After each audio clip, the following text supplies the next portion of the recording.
திடீர்னு எதுக்கு அண்ணாமலை அவர்கள சுத்தி இவ்வளவு பெரிய கருத்துக்கள வந்து வச்சுக்கிட்டே இருக்காங்கன்னு நினைக்கிறீங்க? திடீர்னுலாம் ஒன்றும் வைக்கலையா. அண்ணாமலை அரசியலுக்கு வந்த நாள்லேருந்து வச்சுக்கிட்டு இருக்கிறாங்களே. அவருக்கு என்ன காரணம்? அவர் ரஜினி கூட போகிறாரு, பிஜேபியில் சேர போகிறாரு, அவர் வந்து வேறு ஏதோ காரணத்துக்காக கொண்டு வந்துருக்குறாங்கன்னு அவர் கட்சியில் சேர்ந்த நாள்லேருந்து, அவர் துணைத் தலைவராக இருந்ததுலேருந்து, தலைவராக ஆனதுலேருந்து, தேர்தல் காலத்துலேருந்து, கோயம்புத்தூரில் அவர் ஜெயிப்பாரா மாட்டாராங்கிறதுலேருந்து, டெல்லியில் எல்லோரும் முகாமிட்டுருக்காங்க, தலைவர் மாற்றப்பட போகிறாருங்கிறதுலேருந்து, அண்ணாமலை அவர்கள் பிஜேபியோட மாநில தலைவராக ஆன பிறகு அவரை சுற்றி தான் அரசியல் நடக்குங்கிறது நம்ம பார்க்குறோம். அவர் தான் ஒரு பேசு பொருளாக இருக்கிறாரு, அவர் தான் டாக் ஆஃப் த டவுன் அப்படின்னு சொல்லும் பார்த்தீங்களா. அது மாதிரி வந்து ஒரு பொலிட்டிக்கல் டாக்கில் வந்து அவரை சென்டர் பண்ணாமல் நீங்கள் பாலிடிக்ஸ் பேச முடியலைங்கிற மாதிரி நிலைமை வந்துருச்சு. அப்போ ஏடிஎம்கே ஒரு பிரதான எதிர்கட்சியாக திமுக அரசு என்ன செய்யுது என்ன செய்யலைங்கிறது போலாம்.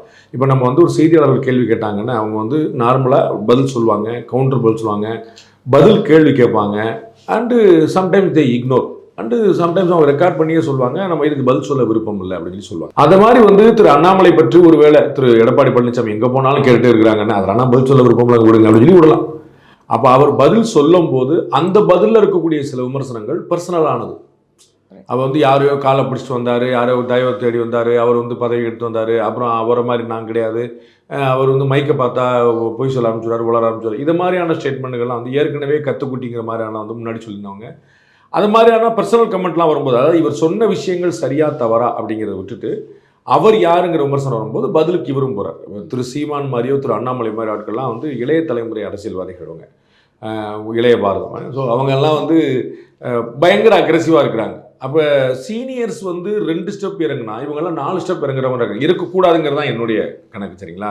நீங்கள் தற்கூரி மாதிரியான விஷயங்களெல்லாம் வந்து ஒரு முன்னாள் முதலமைச்சர், ஒரு எதிர்கட்சி தலைவர், ஒரு கட்சியுடைய பொதுச்செயலாளர் அவங்கள மாதிரியான ஆட்களை பற்றி தவிர்க்கலாங்கிறது தான். ஆனால் திரு அண்ணாமலை என்ன கேட்பார்? அப்போ நீங்கள் என்னை பற்றி பேசுவீங்க, நான் வேடிக்கை பார்க்கணுமான்னு கேட்பார். அந்த நெக்ஸ்ட் ஜென்ரேஷன் எப்படி வளர்ந்துருச்சுன்னு டிட் ஃபார் டாட், அது வந்து ரொம்ப ஸ்ட்ராங்கான டாட், சாதாரண டாட். டிட் ஃபார் டிட்டு கிடையாது, did for dot, dot for வந்து ஸ்ட்ராங்கானது. அப்போ நீங்கள் என்ன சொன்னீங்கன்னா அதுக்கு உங்களுக்கு வந்து நியூட்டனுடைய தேர்ட் லா தான். அதற்கு இணையானதும் அதற்கு எதிரானதுமான ஒரு வினை வந்து இருக்கும் அப்படிங்கிறது தான். இணையானதாக இல்லாமல் கொஞ்சம் ஸ்ட்ராங்காகவே வர ஆரம்பிச்சிருச்சு. திரு சீமானவர்களெல்லாம் பேசி பார்த்துருப்பீங்க நீங்கள். அப்போ அவரும் வந்து இறங்கி அடிச்சிருவார். இது மாதிரியான நம்ம முன்னாடிலாம் பேசினாங்களே அப்படின்னா அதை விட பேசுறது தான் ரெடியாக இருக்கிறாங்க. ஸோ இது போன்ற விஷயங்கள் தவிர்க்கப்படணும் இரு பக்கமும். அப்போ ஒரு பக்கம் பேசிட்டு நீங்கள் எதிர்வினை வரக்கூடாதுன்னு சொல்ல முடியாது. இப்போ எடப்பாடி அவர்கள் பேசினதே இதுக்கு முன்னாடி கூட்டணியில் இருந்தாங்க, கட்சியோட கூட்டணியில் இருந்தாங்க, அப்போ அவரோட சேர்ந்து ட்ராவல்லாம் பண்ணியிருக்கும் போது நீங்கள் டக்குன்னு வந்துட்டு மேடையில் எந்த ஒரு இதுவுமே இல்லாமல் நேரடியாக பதவிக்கு வந்துட்டாரு அப்படின்னு சொல்லக்கூடிய அந்த கருத்து ரொம்ப தவறான ஒரு கருத்து தானே திரு அண்ணாமலை பற்றி எடப்பாடி அவர்கள் சொன்னது. தவறானதுங்கிறதுல அவங்க சொன்ன அந்த வார்த்தைகள் வந்து வேற மாதிரி இருக்கணும் அப்படின்னு நான் நினைக்கிறேன். எல்லாருக்குமே சென்ஸ் வந்து எல்லாருக்குமே சரிதான், அதில் நம்ம வந்து சப்பு சொல்ல முடியாது. அவர் என்னென்ன, சார் நான் வந்து 45 வருஷமாக அரசியல் இருக்கிறேன், உங்கள் அரசியல் அனுபவமே 4 வருஷம் அவ்வளோதாங்க அப்படின்னு சொன்னாலே அதுவே மெசேஜை பாஸ் பண்ணிடும். அப்போ நீ யாரையோ பிடிச்சிட்டு வந்த அப்படின்னு சொல்லும்போது நான் யாரை பிடிச்சிட்டு வந்தேன்னு சொல்லு அப்படின்னு சொல்லிட்டு உங்களை மாதிரியா நான் உங்கள் மேலே கேஸ் இருந்துச்சு அது இதுன்னு இப்போ கிளம்புறாங்க. அதுதான் அந்த பர்சனல் டாக்கு தான் வேண்டியதுலங்கிற அது போத் சைட்ஸ். கூட்டணியில் இருந்தாங்கன்னா இவங்களும் தானே கூட்டணியில் இருந்தாங்க. ஸோ நீங்கள் வந்து இப்போ ஏடிஎம்கே தான் ரெஃபரைன் பண்ணணும் அப்படின்னா பிஜேபியும் தானே பண்ணணும். ஸோ அந்த மாதிரியான ஒரு சுய கட்டுப்பாடு இல்லைங்கிறது நம்ம கண்கூட பார்க்குறோம். எந்த கட்சிகள்ட்டுமே இல்லை. நீங்கள் இந்த திமுகலேருந்து விடுதலை சிறுத்தைகள்லேருந்து நீங்கள் எந்த கட்சி எடுங்க, யார்கிட்டையுமே அப்படிப்பட்ட ஒரு சுய கட்டுப்பாட்டோட பேசணுங்கிறது மேடை நாகரிகமெல்லாம் நான் என்ன சொன்னார், திராவிட இயக்கங்கள் தலையெடுக்க ஆரம்பித்த பிறகு அதெல்லாம் காணாமல் போச்சு. அதெல்லாம் முன்னாடி காங்கிரஸ் கம்யூனிஸ்டுகள் அவங்கெல்லாம் இருந்தபோது ஒரு நாகரிகம் இருந்தது. அதற்கு பிறகு அதெல்லாம் நீங்கள் கம்ப்ளீட்டாக போயிடுச்சு. அப்போ அதுக்கு மேலே மேலே இன்னும் மோசம். நம்ம வடிவேல் ஜோக் சொல்கிறது தான், அவர் என்னை கேவலமாக பேசுவார், நான் அவர் ரொம்ப கேவலமாக பேசுவேன், நாங்கள் இப்படி பேசி பேசி பழகிடுவோங்கிற மாதிரியான ஒரு கமெண்ட் தான். அது வந்து மேலே மேலே தான் போயிட்டு இருக்கு. அப்போ நீங்கள் திரு எடப்பாடி இப்படி பேசியிருக்கக்கூடாது, பேசின தப்பு தானே அப்படின்னா திரு அண்ணாமலையும் பேசியிருக்க வேண்டாங்க தான் பாயிண்ட் ஆகும். ஸோ எடப்பாடி பேசுகிறாரு அதனால் அது கவுண்டர். அப்போ எடப்பாடி பேசியிருக்க கூடாதுல்ல அப்படின்னு கேட்டிங்கன்னா அப்போ திரு அண்ணாமலையும் பேசியிருக்க வேண்டாம்ல அப்படிங்கிறதான் பதிலாக. ஓகே, இதுக்கு முன்னாடியே வந்துட்டு தமிழிசை சவுந்தரராஜன் அவர்களுக்கும் அண்ணாமலை அவர்களுக்கும் ஒரு கருத்து வேறுபாடு இருக்குது, ஒரு மிஸ் அண்டர்ஸ்டாண்டிங் இருக்குது 2 பேருக்குள்ளே அப்படின்னு சமீபத்தில் நானே கூட உங்ககிட்ட நடுவில் ஒரு வாட்டி கேட்டிருந்தேன். அப்படி இருக்கும்போது இந்த விஷயத்தை பற்றி தமிழிசை சவுந்தரராஜன் அவர்கள் ஒரு கருத்தை முன் வச்சிருக்கிறாங்க. இவ்வளவு ஒரு நீங்கள் சொன்ன மாதிரி ஒரு ரூடான வேர்ட்ஸை சொல்லியிருக்க வேண்டாம், என்ன இருந்தாலும் மூத்த அரசியல் தலைவர்களுக்கு கொஞ்சம் மரியாதை கொடுக்கணும் அப்படின்னு சொல்லியிருக்காங்க. இந்த கருத்தை நீங்கள் எப்படி பார்க்குறீங்க? அதில் டாக்டர் தமிழிசை சவுந்தரராஜன் அவர்கள் மாநில தலைவருக்கு இன்னும் கொஞ்சம் எக்ஸ்ட்ரா சப்போர்ட் பண்ணியிருக்கணும்னு நான் நினைக்கிறேன். ஒரு சின்ன டிட்டாச்மெண்ட்டை வந்து மக்கள் ஒரு கணிக்க முடியும், அவங்க வந்து ஒரு யூகிக்க முடியும், அந்த மாதிரி இருக்குதோ அப்படின்னு நீங்கள் சொல்கிறீங்க இல்லையா, ஒரு டிஃப்ரென்ஸ் இருக்குதோ அப்படிங்கிற மாதிரி. ஏன்னா அவங்க வந்து மாநில தலைவராக இருந்தவங்க.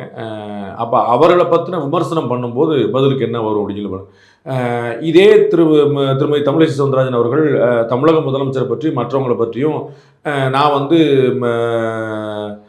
தன்னுடைய தலைமுடியை பற்றிலாம் நான் பேசும்போது ஆனாலும் என்னுடைய இது பரட்டை தான் ஆனாலும் ஒரிஜினல் அப்படின்னு சொல்லி சொன்னாங்க. அப்போ அதை யார் சொன்னாங்க, அது ஏன் சொன்னாங்க? ஸோ எல்லாருமே அவரவர்களை விமர்சனம் பண்ணும்போது பதில் சொல்கிறது வந்து இயல்பாக தான் இருந்திருக்கு. நம்ம வந்து சொல்லணும், அவங்கள சொல்லும்போது அவங்க பதில் சொல்லியிருக்காங்கல்ல. அப்போ எந்த தலைவரை பற்றியுமே தப்பாக சொல்லியிருக்க வேண்டாம் அப்படின்னு சொல்லி சொல்லும்போது எங்கள் தலைவரை பற்றி சொல்லியிருக்க வேண்டாம்னு சேர்த்து சொல்லியிருந்துருக்கணும். அவங்க வந்து எங்கள் தலைவரை பற்றி சொன்னாங்க, அவங்க ரொம்ப சரியாக பயன்படுத்திட்டு வந்தாங்க. எந்த தலைவரை பற்றியுமே ஒரு அவதூறாக தரக்குறைவாக பேசக்கூடாது அப்படின்னு சொல்லி சொல்கிறாங்க. அவங்கவுங்களுக்கு ஒரு பாணி இருக்குது அப்படின்னு சொல்லி சொல்கிறாங்க.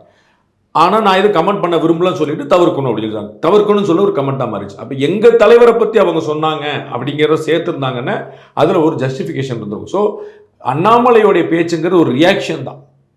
ஆக்ஷன் வந்து திரு எடப்பாடி பழனிசாமியோட பேச்சு. ஸோ திரு எடப்பாடி பழனிசாமி சேலத்தில் ப்ரெஸ் மீட் கொடுக்குறார், அதுக்கு சென்னையில் பொதுக்கூட்டத்தில் திரு அண்ணாமலை கவுண்டர் கொடுக்குறார். அப்போ அந்த ப்ரெஸ் மீட்டில் இந்த விஷயம் இருக்கு. அப்படி இவங்களை கேட்டலாம், ஏங்க நீங்கள் மம்படியாக போறீங்க அப்படின்னு. நம்ம எல்லாரும் ஞாபகம் வச்சு பாருங்க, ஜெயலலிதா அவர்களுடைய தண்டனை பற்றி டைம்ஸ் ஆஃப் இந்தியாவில் திரு அண்ணாமலை பேட்டி கொடுத்தபோது தவிர்த்திருக்கலான்னு தான் எல்லாருமே சொன்னாங்க. ஏன்னா தட் வாஸ் அன் இனிஷியேஷன், அது வந்து ஒரு ஆரம்பம். அப்போ அது தவிர்த்துக்கலாம், எங்க அலையன்ஸில் இருக்கிறோம், நம்ம தேவையில்லாமல் தவிர்த்துக்கலாம். ஏன்னா எல்லாத்துக்கும் பதில் சொல்லணுங்கிற அவசியம் இல்லைல்ல. அப்போ சில கேள்வி அது வந்து அது பிரிண்டட் மெட்டீரியல் தான். ஸோ வந்து நம்ம இந்த கேள்வி கொடுக்குறாங்க போது இந்த கேள்வி வேண்டாங்கன்னு சொல்லி எங்கள் அலையன்ஸில் இருக்கோங்க, நாங்கள் எந்த விதமான ஒரு எம்பரஸ்மெண்ட் வேண்டாம்னு பார்க்குறோம் இல்லை, முடிஞ்சு வச்சுக்காது. அப்போ அதை சொன்ன போது ஒரு தவிர்த்துருக்கலாமே அப்படிங்கிற கேள்வி அவர் வச்சு. ஏன்னா அது அவர் முதல்ல பண்ணுறாரு, சரிங்களா? அப்போ இங்கே வந்து திரு எடப்பாடி முதல்ல பண்ணுறாரு.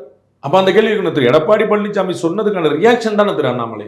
அப்போ நீங்கள் அண்ணாமலை வந்து கவனமான வார்த்தையில் பயன்படுத்தணும், கடுமையான வார்த்தையில் தவிர்த்துருக்கலாம் அப்படின்னு அப்போ திரு எடப்பாடி பழனிசாமி அந்த கேள்வி தூக்கி நிற்க தான் செய்யும்.